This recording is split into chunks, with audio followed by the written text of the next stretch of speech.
দৈনিক প্রথম আলো তাদের প্রধান শিরোনাম করেছে দেশের স্বার্থে সব দলের ঐক্য। এই খবরে বলা হচ্ছে, প্রধান উপদেষ্টার সাথে প্রায় ৩৫টি রাজনৈতিক দল ও সংগঠনের শীর্ষ পর্যায়ের নেতাদের যৌথ সংলাপ হয়েছে গতকাল, এবং সেই সংলাপে মত, পথ এবং আদর্শের ভিন্নতা থাকলেও ঐক্যের কথা বলেছেন সবাই। এমনটি জানিয়েছেন আইন উপদেষ্টা আসিফ নজরুল। এবং বিএনপি নেতা খন্দকার মোশাররফ হোসেন বলেছেন, জনগণ যেভাবে জুলাই আগস্টের ছাত্র জনতার অভ্যুত্থানের মাধ্যমে ফ্যাসিস্ট সরকারকে বিদায় করেছে, তাদের ষড়যন্ত্রকে সেভাবেই মোকাবেলা করার কথা। প্রথম আলোর দ্বিতীয় শিরোনাম, ৪ শুল্ক স্টেশনে বাণিজ্য বন্ধ। এই খবরে বলা হচ্ছে, সীমান্তের ওপারে বিক্ষোভের জেরে বাংলাদেশ ও ভারতের মধ্যে ৪টি শুল্ক স্টেশন দিয়ে আমদানি রপ্তানি কার্যক্রম বন্ধ রয়েছে। প্রথম আলোর অন্য আরেকটি খবর, বাংলাদেশ ভারত সম্পর্ক নিয়েই টানাপোড়েনের মধ্যে পররাষ্ট্র সচিবদের বৈঠক ঢাকায়। এই খবরে বলা হচ্ছে, বাংলাদেশ ভারত দ্বিপক্ষীয় সম্পর্কে টানাপোড়েন ও উত্তেজনার মধ্যে আগামী সপ্তাহে দুই দেশের পূর্বনির্ধারিত পররাষ্ট্র সচিবদের বৈঠক ঢাকায় অনুষ্ঠিত হতে যাচ্ছে। প্রথম আলো শেষ পাতার দুটি খবর, একটি শিরোনাম, ডেঙ্গুতে একদিনে আরও ৫ জনের মৃত্যু। এই খবরে বলা হচ্ছে, ৫ জনের মৃত্যুর পাশাপাশি ডিসেম্বরের প্রথম ৪ দিনে ডেঙ্গুতে ২১ জনের মৃত্যু হলো, আর চলতি বছর এই রোগে মারা গেছে মোট ৫০৯ জন। শেষ পাতার অন্য আরেকটি খবরের শিরোনাম, চাকরির আবেদন ফি ২০০ টাকা।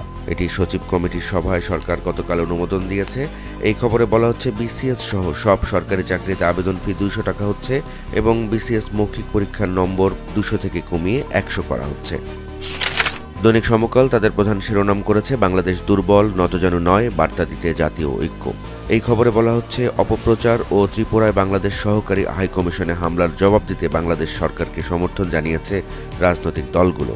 গতকাল অন্তর্বর্তী সরকারের প্রধান উপদেষ্টা ডক্টর মোহাম্মদ ইউনূসের সাথে রাজনৈতিক দলগুলোর বৈঠকে বিএনপি জানিয়েছে সবাই মিলে ষড়যন্ত্র মোকাবেলা করার কথা। সমকালের অন্য আরেকটি খবর, ভীতি ছড়াচ্ছে লুণ্ঠিত অস্ত্র, জেল পালানো আসামি। এই খবরে বলা হচ্ছে, থানা ও ফাঁড়ি থেকে লুণ্ঠিত ১,৪১৯টি আগ্নেয়াস্ত্র আর ২,৬৩,১৫৩ রাউন্ড গুলির কোনো খোঁজ নেই। জেল পালানো দাগি অন্তত ৭০০ আসামি এখনও নিখোঁজ, এবং এই বিষয়ে জনমনে তৈরি হয়েছে নিরাপত্তা শঙ্কা। সমকালের শেষ পাতার একটি খবর, আসতে পারে সুষ্ঠু নির্বাচনের প্রস্তুতির পরামর্শ।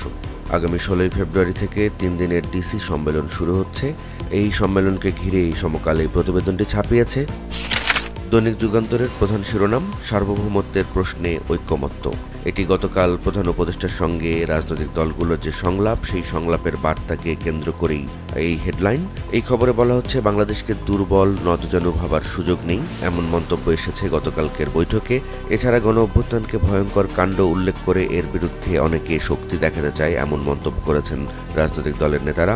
১৫ বছরে ভারতের সঙ্গে করা সব চুক্তি প্রকাশ্যে আনার দাবি জানিয়েছেন তারা, এবং বাংলাদেশের প্রতি ভারতের অর্থনৈতিক নিপীড়ন, সাংস্কৃতিক আধিপত্যবাদ এবং অভ্যন্তরীণ বিষয়ে নাক গলানোর চেষ্টার নিন্দা জানিয়েছেন তারা। প্রধান উপদেষ্টার সাথে বিভিন্ন রাজনৈতিক দলের বৈঠক বিষয়ে আরও একটি সংবাদ ছাপিয়েছে যুগান্তর, যার শিরোনাম, ষড়যন্ত্র মোকাবেলায় পাশে থাকার আশ্বাস। এটি রাজনৈতিক দলগুলো জানিয়েছে, বাংলাদেশের জনগণের মধ্যে বিভেদ সৃষ্টি করার সব অপচেষ্টা ও ষড়যন্ত্র সম্মিলিতভাবে মোকাবেলা করা হবে, এমনটি জানিয়েছে রাজনৈতিক দলগুলো গতকালকের বৈঠকে। সে বিষয়টি উঠে এসেছে এই প্রতিবেদনে। যুগান্তরের আরেকটি শিরোনাম, রিজার্ভ থেকে বেরিয়ে গেছে $24 বিলিয়ন। এটি বিআইবিএম এর সেমিনারে বাংলাদেশ ব্যাংকের গভর্নর এমনটি বলেছেন। সে খবরটি দিয়েই যুগান্তর এই প্রতিবেদন ছাপিয়েছে। এতে বলা হচ্ছে, বাংলাদেশ ব্যাংকের গভর্নর ডক্টর আহসান এইস মনসুর বলেছেন, দেশের বৈদেশিক মুদ্রার রিজার্ভ ছিল $48 বিলিয়ন, এখন রয়েছে $24 বিলিয়ন। দৈনিক যুগান্তরের শেষ পাতার একটি খবর, উচ্চ সুদে বিপাকে উদ্যোক্তারা, এই শিরোনামে। এই খবরে বলা হচ্ছে, বারবার ব্যাংক ঋণে সুদের হার বৃদ্ধির কারণে চরম সংকটে পড়েছে বেসরকারি খাতের উদ্যোক্তারা। ৯% সুদ এখন ১৪-১৫% গিয়ে ঠেকেছে। দৈনিক কালের কণ্ঠের প্রধান শিরোনাম, জাতীয় সরকারের গুঞ্জন। এই খবরে বলা হচ্ছে, দেশে বিরাজমান নানা সংকট নিরসনে জাতীয় ঐক্যের লক্ষ্যে ছাত্রনেতা, রাজনৈতিক দল ও ধর্মীয় সংগঠনগুলোর সাথে প্রধান উপদেষ্টা বৈঠক করছেন, এবং গত মঙ্গলবার বৈঠকে জাতীয় ঐক্যের উদ্যোগ নেওয়ার কথা জানিয়েছে প্রধান উপদেষ্টার প্রেস উইং। কালের কণ্ঠের অন্য আরেকটি প্রতিবেদনের শিরোনাম, স্বাধীনতা, সার্বভৌমত্ব রক্ষায় ঐক্যমত্য। এটি প্রধান উপদেষ্টার সাথে রাজনৈতিক দলগুলোর বৈঠকের বিষয়ে প্রতিবেদন। এই খবরে বলা হচ্ছে, বাংলাদেশের স্বাধীনতা, সার্বভৌমত্ব রক্ষায় এক কাতারে দাঁড়িয়েছে ছাত্র জনতা আন্দোলনের সঙ্গে যুক্ত রাজনৈতিক দলগুলো। কিছু সহকর্মীর আচরণে দল ক্ষতিগ্রস্ত হচ্ছে, এই শিরোনামে কালের কণ্ঠ একটি প্রতিবেদন ছাপিয়েছে, যেটি বিএনপির ভারপ্রাপ্ত চেয়ারম্যান তারেক রহমানের মন্তব্য। এবং তিনি গতকাল চট্টগ্রামে বিএনপির ৩১ দফা বিষয়ে যে কর্মশালা ছিল, সেখানে ভার্চুয়ালি যুক্ত হয়ে তারেক রহমান বলেছেন যে, আমাদের কিছু সহকর্মীর মনে ৫ 5ই আগস্টের পর অনুভূতি এসেছে যে আমরা সরকার গঠন করে ফেলেছি এবং এই ধরনের আচরণ তাদের দলকে ক্ষতিগ্রস্ত করেছে, এমন মন্তব্য করছেন তিনি। কালের কণ্ঠের অন্য আরেকটি প্রতিবেদনের শিরোনাম ছাপার ব্যয় বৃদ্ধি 700 কোটি টাকা। এটি বিনামূল্যে বিতরণের জন্য যে পাঠ্য বই ছাপার কাজ চলছে সেই ছাপার কাজে 700 কোটি টাকা ব্যয় বেশি হচ্ছে, এমনটি জানিয়েছে কালের কণ্ঠের এই প্রতিবেদন। এতে বলা হচ্ছে গত বছর বিনামূল্যের পাঠ্য বই ছাপাতে ব্যয় ধরা হয় 1400 কোটি টাকা, এবছর সেটি 2100 কোটিতে গিয়ে ঠেকেছে। দৈনিক কালের কণ্ঠের শেষ পাতার একটি খবর, ভারতের জাতীয় পতাকা মাড়ানোর ছবিটি এআই দিয়ে তৈরি। এটি রিউমার স্ক্যানারের প্রতিবেদন। এই খবরে বলা হচ্ছে ভারতের জাতীয় পতাকা মাড়ানোর ভাইরাল ছবিটি বাস্তব নয়, বরং এআই প্রযুক্তির সাহায্যে তৈরি করা হয়েছে, এমনটি নিশ্চিত করেছে গতকাল বুধবার রিউমার স্ক্যানার। দৈনিক কালবেলার প্রধান প্রতিবেদন, সার্বভৌমত্বের প্রশ্নে ঐক্যমত্য। এটি রাজনৈতিক দলগুলোর সাথে প্রধান উপদেষ্টার সংলাপকে কেন্দ্র করে একটি প্রতিবেদন। এই খবরে বলা হচ্ছে বাংলাদেশের স্বাধীনতা ও সার্বভৌমত্বের প্রশ্নে এবং জাতীয় পতাকার মর্যাদা রক্ষায় সব রাজনৈতিক দল ঐক্যমত্যে পৌঁছেছে বলে ডক্টর মোহাম্মদ ইউনূসকে আশ্বস্ত করেছেন বিভিন্ন দলের নেতারা। এই সংক্রান্ত আরও একটি প্রতিবেদন কালবেলার, ষড়যন্ত্রের বিরুদ্ধে ঐক্যবদ্ধ হতে হবে। এটি সংলাপে ডক্টর মোহাম্মদ ইউনূস আহ্বান জানিয়েছেন, সেটি জানাচ্ছে কালবেলার এই প্রতিবেদন। দৈনিক কালবেলার অন্য আরেকটি প্রতিবেদনের শিরোনাম, যত বেশি শিক্ষা তত বেশি বেকার। এটি বাংলাদেশ পরিসংখ্যান ব্যুরোর সর্বশেষ জরিপ প্রতিবেদনের পর্যালোচনা। এতে দেখা যাচ্ছে বাংলাদেশে উচ্চশিক্ষিত বেকারের হার সবচেয়ে বেশি এবং দ্বিতীয় সর্বোচ্চ বেকার মাধ্যমিক পাশ করা শিক্ষার্থীরা, এমনটি বলছে এই প্রতিবেদন। সুপ্রিম জুডিশিয়াল কাউন্সিলের মুখোমুখি 12 বিচারপতি। কালবেলার আরেকটি প্রতিবেদন, এই খবরে বলা হচ্ছে বৈষম্য বিরোধী ছাত্রদের বিক্ষোভের মুখে 12 বিচারপতিকে আপাতত বিচার কাজ থেকে বিরত রাখার সিদ্ধান্ত নেয় সুপ্রিম কোর্ট প্রশাসন। পরে এই বিচারপতিরা ছুটির আবেদন করলে মঞ্জুর হয় এবং তাদের বিরুদ্ধেই সুপ্রিম জুডিশিয়াল কাউন্সিলে বিচারের মুখোমুখি করার জন্য কাজ চলছে। দৈনিক কালবেলার প্রথম পাতার আরেকটি খবর, হাসপাতালে ভর্তির প্রথম দিনই বেশিরভাগ রোগীর মৃত্যু হয়।